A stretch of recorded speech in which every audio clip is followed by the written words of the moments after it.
Why am I talking about being indoctrinated and being molested in this video? Why not talk about each separately? I have to tell you my story so you can see how damaging religion was in my personal life on top of this sexual abuse. I want to bring awareness to these issues in hopes that it'll help someone. This isn't just my story, it's the story of many. My parents are great examples of people who love me and care about me and had great intentions. However, I don't think they'll ever know how their religious beliefs affected me in a harmful way. I grew up being indoctrinated into the Pentecostal Christian religion my entire childhood. I remember seeing people speak in tongues, raise their arms to praise their God, pray, and eventually I started doing those things as well. I think this was a learned behavior because if you didn't do those things, then you were shamed. People in church would judge you for how you praised Jesus. They would say things like, well, that person doesn't seem close to God because they're not even participating in worship. Things like that. I remember there was this pressure from kids my age and adults to speak in tongues at a young age. And I wanted to do that because I wanted attention from these people in my life. The more enthusiastic or stultifying you were during worship, the more you were rewarded with like a pat on the back, or you would be looked at as the ideal example of a Christian. When you're worshiping like that, it becomes less about God and more about you. You're gaining from performing. Maybe someone who's doing that maybe they're not even aware that they're doing that. My childhood was filled with church every Sunday, morning and night, Wednesday nights, just different activities and events during the week, and Jesus camps every summer. That's a bad trip. I went to private school and was taught creationism. I had a science class in Lutheran school. They taught the scientific method, but it wasn't valued. If a teacher mentioned evolution or the Big Bang Theory, it was told like, well, some people think this is what happened, but that's just silly. But we know that God created the world because it says so in the Bible, because you always have to believe it if it's in a book, right? From a young age, I was repeatedly told my mind just didn't do science or math. I was also misdiagnosed with a mysterious learning disability. When I was tested, it was clear that I had learning disabilities. However, I was never told what kind of learning disability I had. I mean, there are how many that we know of to this day? From ADHD, dyslexia, language processing disorder, auditory processing disorder, dysgraphia. That's just to name a few. When someone is tested and found to have a learning disability, they're told what they have, and then they are accommodated for it in school. At that time when I was being tested, no one knew what was going on outside of those walls. I was being molested. So even if I was found out to have an LD or diagnosed with something, they didn't factor in a huge part of my life: childhood sexual abuse. The abuse started when I was around 4 or 5 years old and lasted till I was about 10. That entire time I was being raped, molested by a family member. I was forced to perform sex acts on this person, and they also performed sex acts on me. My parents tried to protect me from the world and its harm and its secular ideas. I wasn't allowed to listen to non-Christian music, watch non-Christian TV or movies, unless it was Nickelodeon or Disney. My dad was a little bit more lenient on this, but even at my parents' best attempts to protect me, I was still being raped in their own house by a family member. And when these incidents took place, my family was in the next room, or down the hall, or downstairs. I remember screaming when I was being raped because it hurt. And my abuser just covered my mouth with both of his hands. And the rest of my family was downstairs. And I just remember hearing someone say, "Was that Sarah?" And then someone responded with, "Yeah, I think so, but she's okay. She's with so-and-so." So no one checked on me. Other times, this family member made me perform oral sex on him, and someone walked in on us, but I was under a blanket, and they didn't notice anything, which is very strange to me. But that happened quite a bit. I grew up being afraid of men. What puzzles me still is how none of the adults in my life were aware of what was going on, or maybe they just chose not to notice it. The abuse, the red flags of trauma, my grades just plummeting. I was also a bedwetter, and that's really embarrassing to talk about. I also had outbursts of anger. I would act out sexually at a very young age. And I also had this extreme shyness around adults. I really didn't like adults. The abuse happened anytime the family got together, so holidays, family events. I also lived right next door to this person. Since talking about my experience with sexual abuse and trauma in a previous video, I've gotten several emails, Facebook messages, tweets from you guys telling me that my story is your story. I've gotten so many messages from young girls, boys,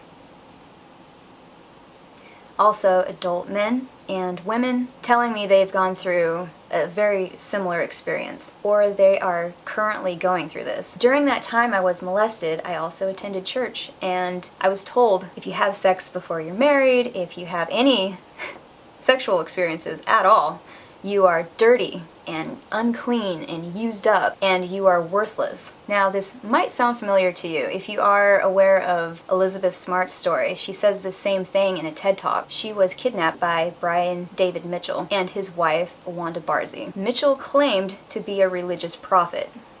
I think most people are aware of these kinds of stories where someone is doing something horrific in the name of their God. I'm also aware that, some people do great things in the name of their God. But let's look at this story. He held Smart at a camp in the woods with his wife, where he repeatedly raped her. Since her abduction, Smart has gone on to become an advocate for missing persons and victims of sexual assault. And she has also said the same thing, where she had that experience, and then when she went to a church, a leader would tell her, if you have any sexual experiences at all, you are dirty and unclean and used up. When you're a child and you're being indoctrinated, you're not taught how to think for yourself. Even if you could, you're really not allowed to. That's not encouraged. Critical thinking skills are just not learned, and logic is just thrown out the window. So I grew up feeling incredibly stupid, and my self-esteem was just shot. My fear of going to hell was my biggest fear. That was horrifying to me. It sounds kind of silly now because I don't believe in a hell. I am an atheist, and I can remember that fear though. It gradually went away. I also remember having early thoughts of wondering if I really believe in this Christian God. And then I would feel so much guilt and shame. Shame for my thoughts. I thought my thoughts were sins. Just the idea, I don't think I believe in this God. That was a betrayal to my family. If someone in Sunday school pointed out a contradiction in the Bible, they were scolded. How dare you question God's design and his plan? Shame! I just thought of Cersei Lannister in Game of Thrones when she's doing the Walk of Atonement and the townspeople are just chanting, shame, shame, shame. Sorry.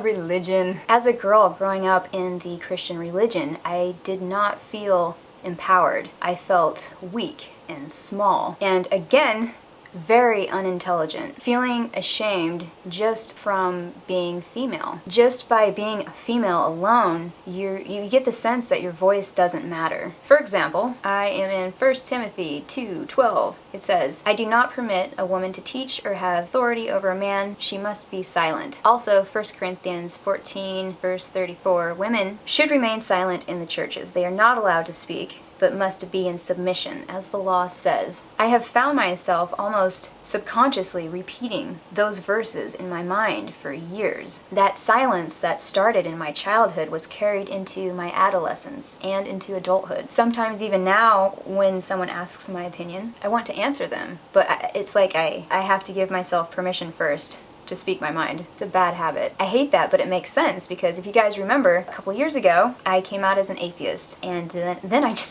didn't talk about it again until now. Same thing with my story of being molested. Around the same time, I put out a video telling you guys my story, and then I just didn't talk about it again after that. It's like I'm taking 2 steps forward and 1 step back. I can't keep quiet about these issues that I really care about. I can't stay silent anymore. I think it's very important to have critical discussions on not only these topics, but on other things that affect human life, animal life, our earth, politics, ethics, all of these things and more. Another thing that I'll do is say my opinion and then recant my words, or just wave them off as if you know, they're not worth anyone's time. So I'll speak my mind, and then it's like I take it all back by saying, but what do I know? I'm 29, what do I know? Nothing. It's a bad habit I'm trying to break. I'll also notice my voice getting very, very quiet if I start to say my opinion, and I hate that. So, being molested, not having proper science education, or not having access to science really, being indoctrinated, and then being told I had this obscure learning disability, by that point I had already given up on learning. I remember being afraid of my teachers. I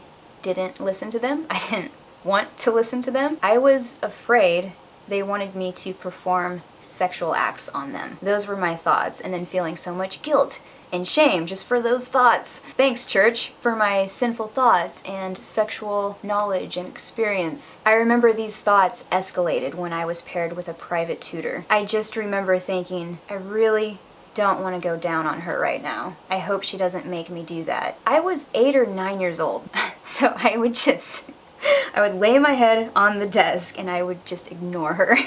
I just tuned her out. This is when I realized I wasn't only afraid of men, I was afraid of women too. So I was afraid of adults. When you're a kid, you're supposed to do what adults tell you to do, even if it's wrong, or if it's something you don't get a choice in, but it's harmful to you. Children's rights? And this happens more than you'd think. The fact that some kids get misdiagnosed with learning disabilities, and now knowing that ADHD looks very similar to trauma. I was watching a TED Talks recently.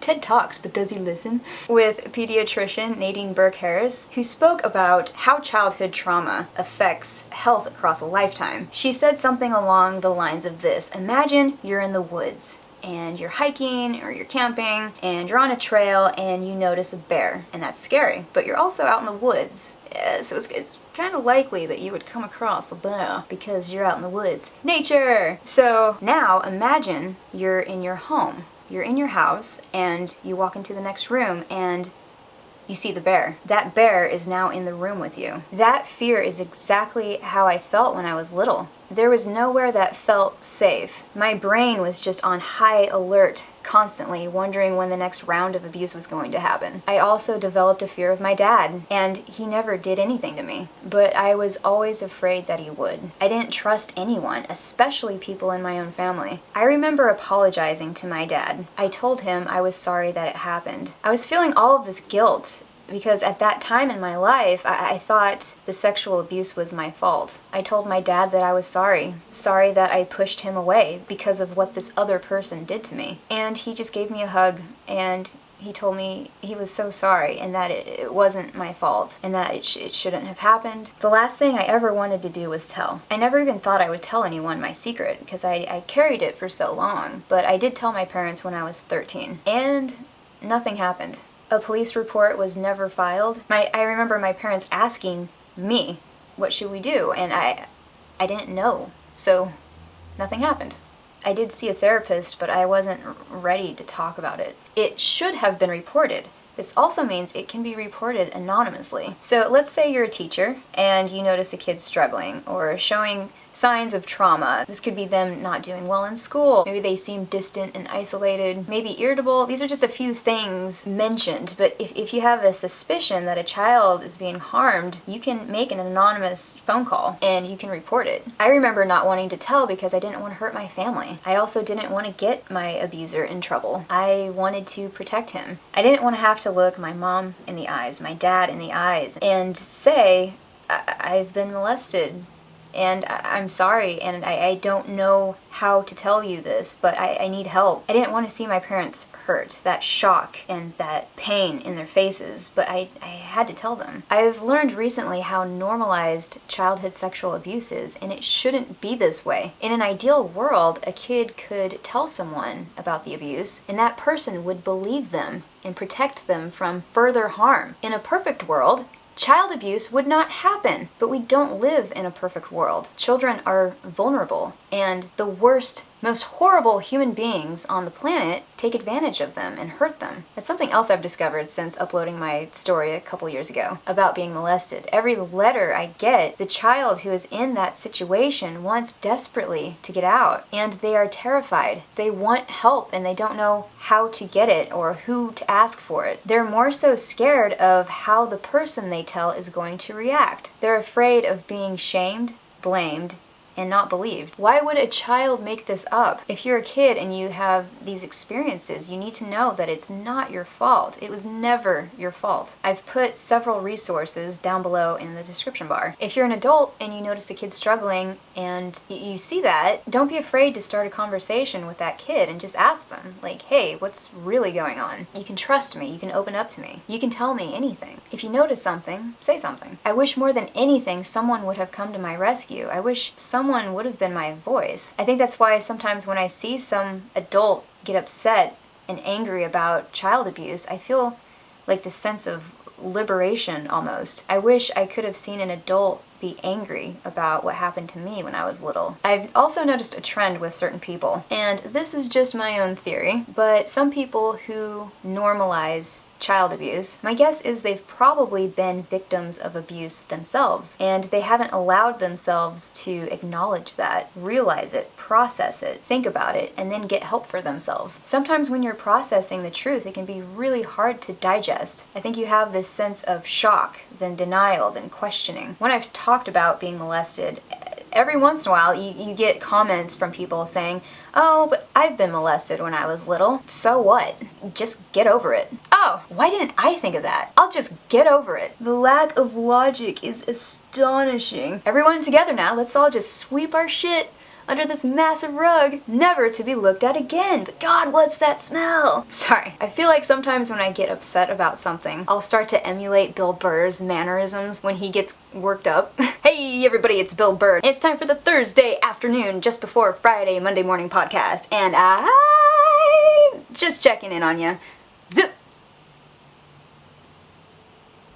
Recruiter! I don't normally do impressions, but there's my Bill Burr moment. If you don't listen to his podcast, that really, you won't get any of that. I'm an atheist, and my life has just flipped for the better. If you had told me when I was a little girl, hey, you're gonna get through this, and not only that, you're really going to enjoy life later, I would not have believed you. When life gives you lemons. Ha!